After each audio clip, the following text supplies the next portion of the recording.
I am Stacey Hahne. I am recording a presentation for diversity and social justice in rural and urban communities. And my presentation is on dealing with cultural diversity in session.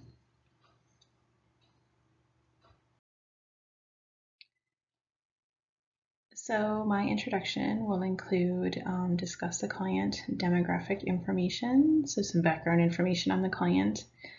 Brought that client to our agency today. Working on some rapport building with that client through some cultural competency and cultural sensitivity, and exploring the urban and rural settings through a cultural perspective. Reflect on and identify cultural stereotypes prior to the session, so maybe understanding some of those special challenges that that specific ethnic group may be facing, and then managing those stereotypes or special challenges with some clinical strategies, and then just doing an overall conclusion of this presentation and then offering the slide of references.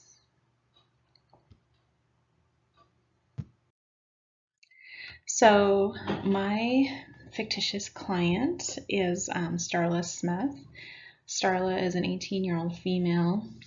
She is Native American. She is currently aged out of the foster care system, so that's her current situation. Starla is living in Rapid City in a youth and young adult transition housing setting.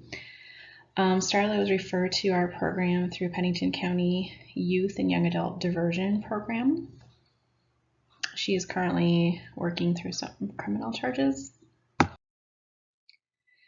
So what brought Starla to our agency today? So Starla just turned 18 and she just aged out of foster care. During the past 5 years, Starla has been in a residential facility in the eastern part of the state. This is due to lack of foster care home placement as an adolescent. So as a teenager, it was really hard to place her, being that she was an older individual, and since she was in state custody, residential facility seemed like the proper placement at the time. Starla was placed in foster care when she was 5. She has 2 younger siblings, 3 and 2. Those siblings were placed individually, and she hasn't had contact with her siblings in 13 years. Starla was recently arrested for stealing merchandise and attempting to pawn that merchandise. She has previous run-ins with the law and is now in the diversion program to reduce some of those charges. She also has some drug charges pending from incident when she ran away from one of the residential facilities. Starla was referred to our agency. She's receiving our services as a condition of her probation, so she's here involuntarily. So in order to effectively work with Starla, I felt to be important to build rapport, and with that being said, just displaying and presenting cultural competency. So just being culturally aware of Starla's Native American background and having that empathetic demeanor working with her. So that's displaying some of that cultural sensitivity, understanding some historical trauma of her ancestors and kind of where things are at with her in that regard. Kind of understanding of her idea about what her culture is, and then identifying the characteristics and values and strengths of the Native American culture, and kind of reviewing some of those pieces with her as well, and what her understanding is to that. So with working toward an intervention with Starla, I felt it would be important to work over some of those characteristics, strengths, and values of the Native American population. So just kind of having her understand that some of the interventions and decision making of Native American individuals should be taken into account in the importance of placement and working with her tribal affiliation as well. So kind of reconnecting with some of that tribal background and seeing what her tribe has to offer for interventions. And kind of seeing where she's at with her family and her tribe and seeing if they would be offering some of those interventions as well, and take into account reservation life. And kind of, since she's been in treatment in different facilities, she maybe has lost some of that personal tribal identity, and maybe kind of reconnecting with some of those cultural and spiritual values would be important too for intervention. Especially that connectivity between mind, body, and spirit, healing through different events like sweat lodges and sun dances, some of those natural holistic healings.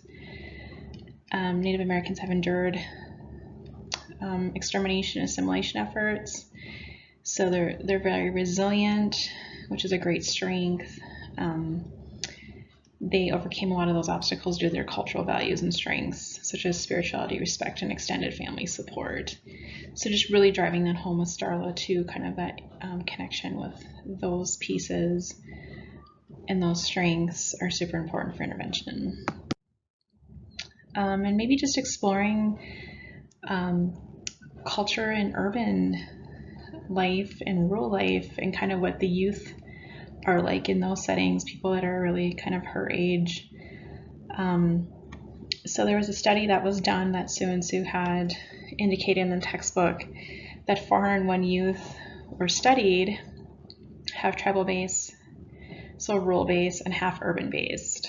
The urban based youth were more likely to identify with personal, familial, and environmental strengths than were the tribal based youth. But the tribal based youth identified more with tribal strengths, so having that more interconnectedness with their families and those tribal traditions as well. The tribe is very important to Native Americans, even if they live on the reservation or if they don't, if they live in more urban settings. And just kind of identifying some of those cultural pieces that are related to poverty in rural settings, and understanding why a lot of Native Americans may choose to move to urban settings because there's more economic and education opportunities as well. So I think it's important also to understand the cultural stereotypes prior to session. So maybe identifying some of those special challenges that are faced by Native Americans and their population, such as Starla's indication of being removed from her family due to domestic violence or child abuse issues at a very young age. So a lot of tribal youth were removed for those reasons and placed with families outside the reservation, and kind of losing those cultural traditional pieces. Then you have the acultural conflicts, so a lot of that interracial relationships or some language barriers too that might cause some conflict in that family dynamic. Substance abuse, specifically alcohol abuse, and some reasons are just feeling powerless, low self-esteem, cultural identity issues, lack of positive role models, child maltreatment, and pressure to use substances.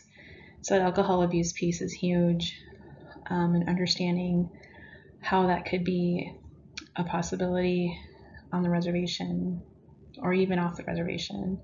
Suicide rates are high among youth as well, and domestic violence. Clinical strategies would just be exploring Starla's identity and kind of wondering where she's at with things and what the connection is with her family on the reservation, promoting some of that family strength base pieces, and then really identifying her hopes and dreams, just really allowing her to have that autonomy to have that conversation and evaluate Starla's views on her problems and where she's at with those things and why she is experiencing challenges transitioning out of residential life, developing some of those short-term and long-term goals before the next session.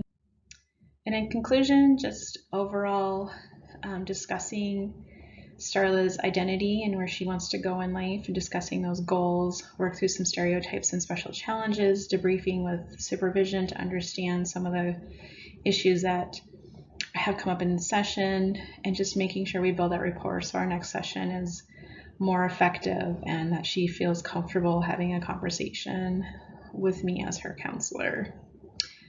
And just really reiterating that she has these inner resources and these skills to really adapt to what she needs to do. And here's my references. Thank you.